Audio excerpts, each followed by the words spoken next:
ಓಂ ಶ್ರೀ ಗುರುಭ್ಯೋ ನಮಃ. ದಶಾವತಾರ ವಿಷ್ಣುವಿನ 10 ಅವತಾರಗಳು. ದಶಾವತಾರದ ಸಂಕ್ಷಿಪ್ತ ಪರಿಚಯ. ಬ್ರಹ್ಮದೇವ ಸೃಷ್ಟಿಕರ್ತನಾದರೆ ವಿಷ್ಣು ಸ್ಥಿತಿಸ್ಥಾಪಕ, ಶಿವ ಲಯಕರ್ತ. ತ್ರಿಮೂರ್ತಿಗಳಲ್ಲಿ ಸ್ಥಿತಿಸ್ಥಾಪಕನಾದ ಶ್ರೀಮನ್ನಾರಾಯಣ ದುಷ್ಟರನ್ನು ಸಂಹರಿಸಲು ಮತ್ತು ಶಿಷ್ಟರನ್ನು ಸಂರಕ್ಷಿಸುವ ಸಲುವಾಗಿ ಈ ಧರೆಯಲ್ಲಿ 10 ಅವತಾರಗಳನ್ನೆತ್ತಿಹನು. ಲೋಕ ಕಲ್ಯಾಣಾರ್ಥವಾಗಿ ವಿಷ್ಣು ಎತ್ತಿದ ಈ ಎಲ್ಲ ಅವತಾರಗಳ ಹಾಗೂ ವಿಷ್ಣುವಿನ 3 ಅವತಾರಕ್ಕೆ ಕಾರಣವಾದ ಜಯ ವಿಜಯರ ಶಾಪವೃತ್ತಾಂತದ ಕಿರು ಪರಿಚಯ.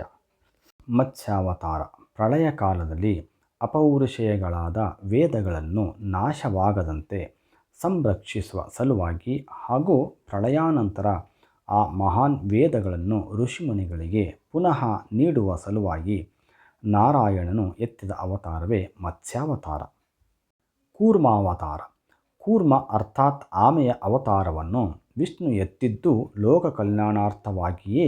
ಕಲ್ಪವೃಕ್ಷ, ಕಾಮಧೇನು, ಐರಾವತ, ಅಮೃತವೇ ಮೊದಲಾದ ಅರ್ಥಮೂಲ್ಯಗಳನ್ನು ಪಡೆಯಲು ಮಂದರ ಪರ್ವತವನ್ನು ಕಡೆಗೋಲು ಮಾಡಿ ವಾಸುಕಿ ಎಂಬ ಸರ್ಪವನ್ನು ಹಗ್ಗವನ್ನಾಗಿ ಮಾಡಿಕೊಂಡು ಸಮುದ್ರ ಮಂಥನ ಮಾಡುತ್ತಿದ್ದ ಕಾಲದಲ್ಲಿ ಮಂದರ ಪರ್ವತವು ಸಮುದ್ರದಲ್ಲಿ ಮುಳುಗದಂತೆ ತಡೆಯಲು ವಿಷ್ಣು ಎತ್ತಿದ 2ನೆಯ ಅವತಾರವೇ ಕೂರ್ಮಾವತಾರ.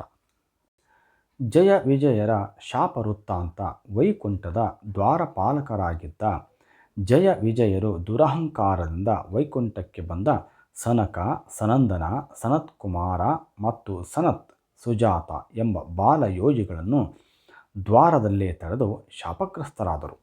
ಭಕ್ತರ ಶಾಪವನ್ನು ತಡೆಯಲು ಸಾಧ್ಯವಿಲ್ಲ ಎಂದ ವಿಷ್ಣು ಜಯ ವಿಜಯರಿಗೆ ತನ್ನ ಮಿತ್ರರಾಗಿ ಭೂಮಿಯಲ್ಲಿ 7 ಜನ್ಮ ಎತ್ತುವಿರೋ ಇಲ್ಲ ನನ್ನ ಶತ್ರುಗಳಾಗಿ 3 ಜನ್ಮ ಎತ್ತುವಿರೋ ಎಂದು ಕೇಳಿದಾಗ ಜಯ ವಿಜಯರು ವೈಕುಂಠಕ್ಕೆ ಬರುವ ಆತುರದಲ್ಲಿ ಶತ್ರುಗಳಾಗಿಯೇ ಹುಟ್ಟುತ್ತೇವೆಂದು ಹೇಳಿದರು.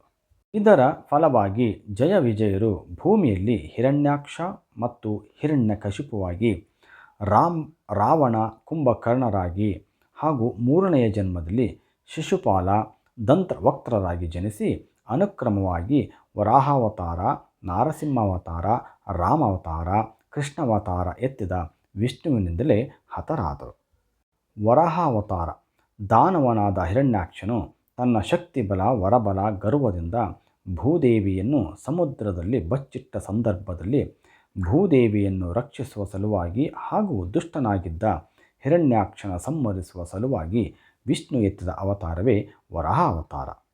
ನರಸಿಂಹಾವತಾರ. ಹಿರಣ್ಯಾಕ್ಷನ ಸಹೋದರನಾದ ಹಿರಣ್ಯಕಶಿಪು ವರಬಲದಿಂದ ಹಾಗೂ ಭುಜಬಲದಿಂದ ನರನನ್ನು ದೇವಾನುದೇವತೆಗಳನ್ನು ಕಾಡಿ ಮಹಾಗರ್ವಿಷ್ಠನಾಗಿ ಧರ್ಮವನ್ನೇ ಮರೆತು ದುರಾಚಾರಿಯಾದಾಗ ಆತನ ಮಗ ಪರಮ ವಿಷ್ಣು ಭಕ್ತನಾದ ಬಾಲ ಪ್ರಹ್ಲಾದನ ಮೊರೆಗೆ ಕಂಬದಿಂದ ಅವತರಿಸಿ ಹಿರಣ್ಯಕಶಿಪುವನ್ನು ಸಂಹರಿಸಲು ವಿಷ್ಣು ಎತ್ತಿದ ಅವತಾರವೇ ನರಸಿಂಹಾವತಾರ. ವಾಮನಾವತಾರ. ಇಂದ್ರ ಪದವಿಯ ಮೇಲೆ ಕಣ್ಣಿಟ್ಟಿದ್ದ ದಾನವಾಸುರನಾದ ಬಲಿಚಕ್ರವರ್ತಿಯಿಂದ 3 ಅಡಿ ಜಾಗವನ್ನು ದಾನವಾಗಿ ಪಡೆದು 1 ಅಡಿಯಲ್ಲಿ ಭೂಮಿಯನ್ನು ಮತ್ತೊಂದು ಅಡಿಯಲ್ಲಿ ಆಕಾಶವನ್ನು ಅಳೆದ ವಾಮನ 3ನೇ ಅಡಿಯನ್ನು ಬಲಿಯ ತಲೆಯ ಮೇಲಿಟ್ಟು ಪಾತಾಳಕ್ಕೆ ತುಳಿದ. ಬಲಿಯ ಸಂಹಾರಕ್ಕಾಗಿ ವಿಷ್ಣು ಎತ್ತಿದ ಅವತಾರವೇ ವಾಮನಾವತಾರ. ಪರಶುರಾಮಾವತಾರ. ಲೋಕಕಂಟಕರಾಗಿ ಮುಗ್ಧ ಜನರ ಮೇಲೆ ಹಾವಳಿ ಮಾಡುತ್ತಿದ್ದ ಕ್ಷತ್ರಿಯ ಕುಲವನ್ನೇ ನಾಶ ಮಾಡಲು ವಿಷ್ಣು ಎತ್ತಿದ ಅವತಾರ ಪರಶುರಾಮಾವತಾರ. ಈ ಅವತಾರದಲ್ಲಿ ಪರಶುರಾಮರು 21 ಬಾರಿ ಭೂಪ್ರದಕ್ಷಿಣೆ ಮಾಡಿ ದುಷ್ಟರಾದ ಎಲ್ಲ ಕ್ಷತ್ರಿಯರನ್ನು ಸಂಹರಿಸುವ ಮೂಲಕ ಧರ್ಮ ಸಂಸ್ಥಾಪನೆಯನ್ನು ಮಾಡಿದರು. ರಾಮಾವತಾರ.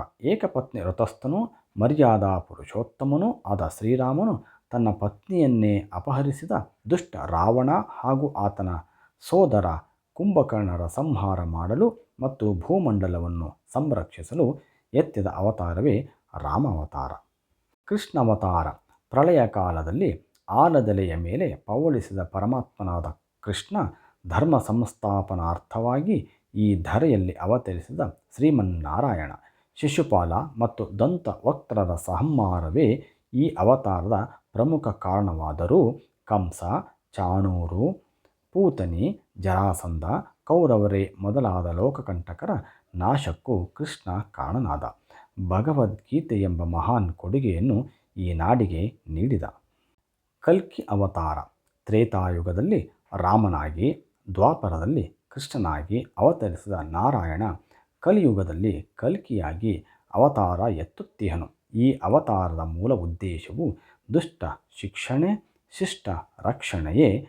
ಕುದುರೆಯ ಮೇಲೆ ಕುಳಿತು ಹಿರಿದ ಖಡ್ಗ ಹಿಡಿದ ಕಲ್ಕಿಯು ಕಲಿಯುಗದಲ್ಲಿಯೂ ಧರ್ಮ ಸಂಸ್ಥಾಪನೆ ಮಾಡಿಯೇ ಮಾಡುತ್ತಾನೆ ಎಂಬುದು ನಂಬಿಕೆ. ಸರ್ವೇ ಜನ ಸುಖಿನೋ ಭವಂತು.